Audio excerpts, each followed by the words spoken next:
C'est au terme d'un marathon en kayak de 12 heures qu'Alain Lapointe a clôturé le défi du lac des Nations Félix Deslauriers-Allé, un événement proposant une multitude d'activités sportives s'étirant sur 7 jours. Né de l'idée de Félix Deslauriers-Allé, ancien carrière des volontaires de Sherbrooke décédé en juin dernier, le défi avait pour but d'amasser des fonds pour la lutte contre le cancer. On voulait faire une levée de fonds pour le cancer. Puis la vie a fait ainsi qu'on n'a pas pu le faire comme on aurait voulu, mais ça ne voulait pas dire de ne pas le faire. Fait qu'on a décidé quand même de continuer, puis de se rappeler Félix, son combat face à la maladie, mais surtout son attitude de persévérance, puis son attitude face à l'adversité, qui était exceptionnelle. Ainsi, une épreuve de course à pied, une randonnée cycliste, un tournoi de soccer et un concert au marché de la gare ont entre autres été organisés du 8 au 15 juillet. Au total, plus de 28 000 $ en dons ont été récoltés au profit de la Fondation québécoise du cancer, dépassant largement l'objectif visé.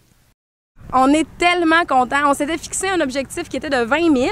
Et là, on s'était dit 20 000, un petit peu trop gros, mais pour une première année, on va débuter comme ça, on vise haut. Et là, au moment où je vous parle, je peux affirmer qu'on est proche du 29 000. Mais pour être certain, on est au 28 000 et des poussières. En l'espace de quelques mois, on a défoncé nos objectifs d'emblée.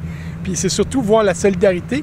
Puis moi, je pense que je suis un des plus grands gagnants parce que j'ai appris à connaître des gens que je ne connaissais pas, des gens de grande qualité. Puis ça, c'était formidable. La solidarité qu'il y avait ici là, est exceptionnelle.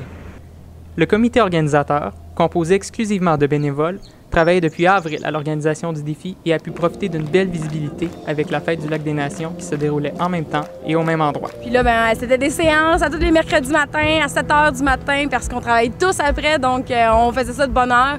Puis après ça, on coordonnait ça dans nos temps libres. Fait que c'est vraiment une action bénévole de la part de tout le comité organisateur.